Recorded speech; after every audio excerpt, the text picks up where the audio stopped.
Mr. Imran Riza, the UN Resident Coordinator in Lebanon, thank you so much for being with us today.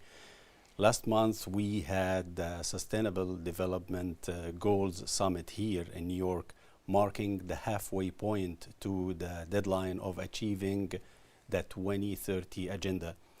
In Lebanon, can you tell us more about the UN work to help in achieving the Sustainable Development Goals? Thank you. I'm very happy to be here with you today.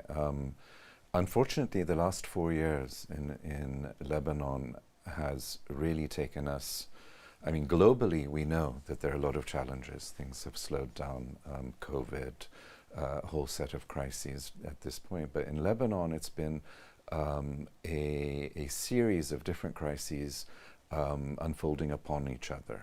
There's been COVID, there's been the Beirut blast, there's been a financial and economic crisis that the World Bank describes as one of the worst 10 such crises since the mid-19th century. So Lebanon used to be on a good track until about 4 years ago, and it has regressed incredibly. So the challenges that we have as a UN country team, as well as basically the international community that's trying to help Lebanon are huge.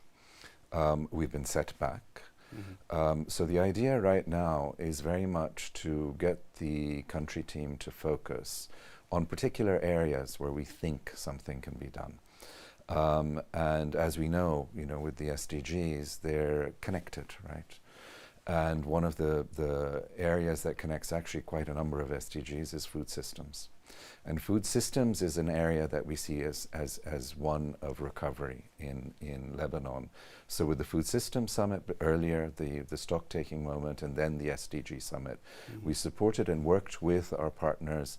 And here it goes beyond just government. It's in this case, we've got a parliamentarian that's the national convener.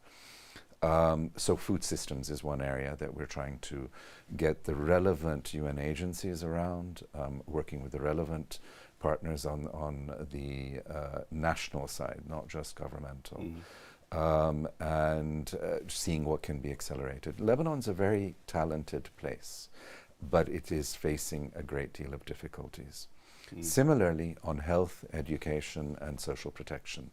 These are areas where we feel something can be done, even despite the overall economic and financial crisis, but only if we are pushing for reforms in these areas as well. So that's why it's quite crucial to make sure that the way we go ahead with this is quite inclusive, meaning it's not just government and UN and donors discussing, but to try to get parliamentarians in the discussion, as well as civil society actors. So in this case, what can be the actions needed to navigate through the multi-layer crisis in Lebanon? Well, the key overall macro issue in Lebanon is reforms. You had a little over a year ago an IMF staff level agreement with Lebanon, and there have been a number of IMF missions since then, and the most recent again expressed dismay that things have not moved on that track. As you may be aware, there's a political impasse. There's no president, there's a caretaker government, and parliament really hasn't been convening. So we have a political impasse in Lebanon at this point, and the sort of macroeconomic reforms that need to take place in the banking sector, etc., are not really moving, and that's blocking a lot of the financing that is needed to move in this way. So again, it goes back to trying to find some small wins, some small areas that one can work on. And there we are having some, I think, very promising discussions in terms of plans that were in the works before, that have been developed further, that are on a reform track in areas like health, education, social protection. We have a framework that's co-led by the World Bank, the EU, and the UN to try and get all the actors together to discuss reforms. So if we talk about the refugee issue, So what is needed exactly to help in dealing with the increasing needs of the refugee population, and what are the main challenges right now? The main challenges as far as the refugee context is, I mean, there are two in a sense. One is that unfortunately we're 12 years, we're going into 13 years of this crisis, and we're not at the point of solutions. The solutions lie basically in voluntary repatriation or resettlement to a third country. Last year there were perhaps slightly over 7,000 people that resettled to a third country, and there is no major voluntary repatriation at all happening at this time. So you have a population of some 1.5 million refugees in Lebanon that have been there now for 12, 13 years.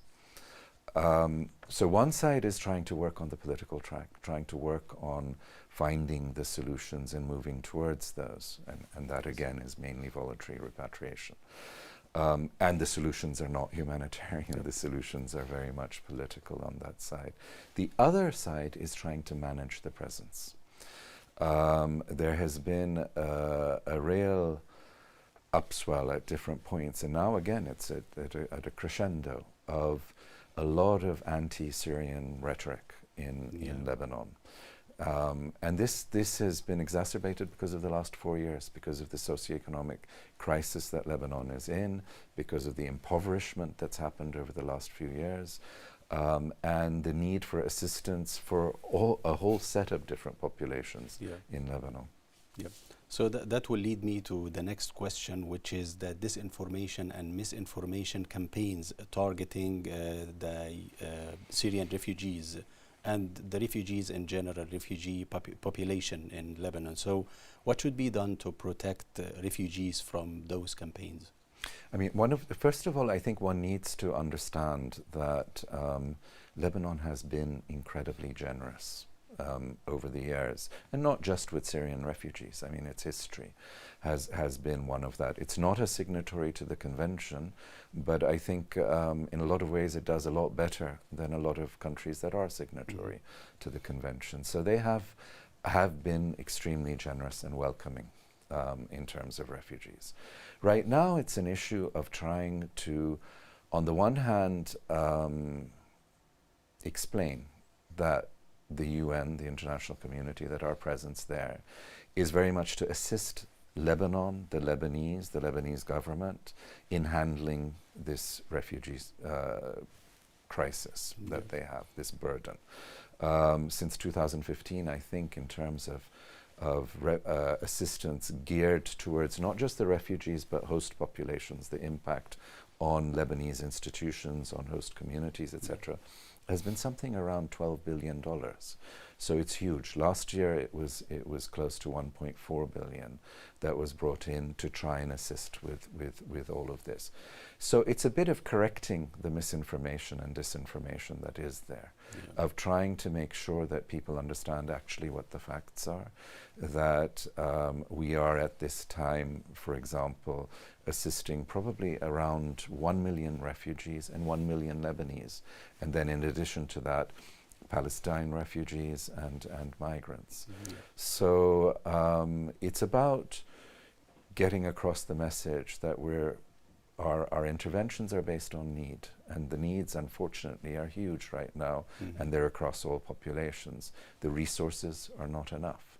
So it's a lot about communicating, but it's in a situation of a political vacuum right now, which is also making things very, very difficult.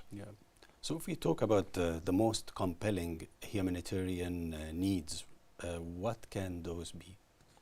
At the moment, I mean, the needs are across the board. I mean, if in terms of you know, the ability of people to be able to try to survive, the level of assistance we're providing is below what we consider the minimum survival basket, in a sense. The inflation, for example, in food prices over the last couple of years has been over 2,000%, according to WFP. the number of people in need has increased a great deal. So while there's a great deal for humanitarian sort of life-saving type of assistance, when you're close to the populations, they talk about trying to sustain themselves and do whatever you can on that. So our programming right now is very much focused on more sustainable interventions, not just pure humanitarian. So if we move to another point, which is the violence that erupted recently in one of the refugee camps, which is Ain al-Hilwa. So what are the ramifications of that incident which affected many because of that? And especially we know now that there is more than 11,000 Palestinian refugee children were not able to join their peers at the beginning of the school year. Yeah, the recent flare-ups in Ain al-Hilwa, of which there have been 2, are very, very worrying. And for us, the prime concern, as you were saying, is to try and bring some stability back there. And certainly because the children are out of school, and at the moment the schools are not going to open. And it's not just Ain al-Hilwa, but Saida generally. It affects the whole city in a way, the insecurity in this camp in southern part of Lebanon. The front line in these clashes has been actually the schools. They've been used. So the first thing is to try and get some sort of a cessation. At the moment there is a bit of a cessation, but unless you have real demilitarization, in a sense, of the camp and of that areas and the various militias that are facing each other on that, you're not going to get anything sustainable on it. So it's a challenge that requires the proper level of mediation. It needs, again, a political solution to it, and finding some sort of a formula, because, as you were saying, it's 11,000 children that need to be back in school. Yeah. On a positive note, can you tell us more about the UN work in amplifying young people's voices in public life in Lebanon? The positive in that is you've got an incredible number of very talented and motivated youth in Lebanon, and we've got a whole set of different programs that help them. There's something called For Us Tech that puts them in, sort of a fast track of getting linked into a lot of the more tech companies that are around, without going through the whole usual university. A fast track in that. It's supported by a number of donors. The Netherlands is quite an important supporter in that, and a number of UN agencies are involved in that. So that's good. There's a great deal of sort of leadership, mentoring, training, discussing with different youth groups that's going on, because it's not just about inclusion, it's about trying to help them shape the path ahead in Lebanon. What's happening, you said it's a positive side. The negative of it is also that many youth are trying to leave Lebanon given the current crises. And so what we're trying to do is make sure that they have some hope within the country and involvement in that way. One of a very interesting sort of initiative we did that UNDP was quite involved in recently was to take a whole number of youth volunteers to go and help ministries. In this case, it was the Ministry of Finance primarily, because of the crises, there's a huge institutional weakness in the government, in the ministries, and a lot of people not being able to come to work even. And so a huge backlog of a whole set of different types of files, work, data entry and the like that's there. That is essential to do. So we tried this thing where getting 600 volunteers, youth volunteers, to go in there.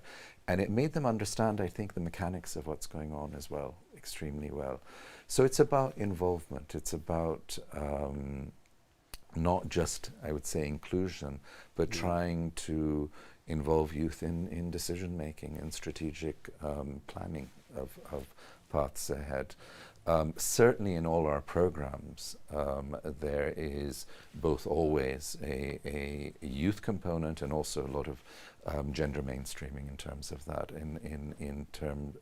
We've got a lot of projects that are sort of targeting young entrepreneurs, women entrepreneurs, and the like, and they've been very successful, but they're not really at the moment at the scale that they need to be. And one other aspect of that I like particularly is that many of these are joint programs between different UN agencies, which of course is a key element of the reform as we go ahead. Yeah. Mr. Imran Riza, the UN Resident Coordinator in Lebanon, thank you so much for your time. Thank you.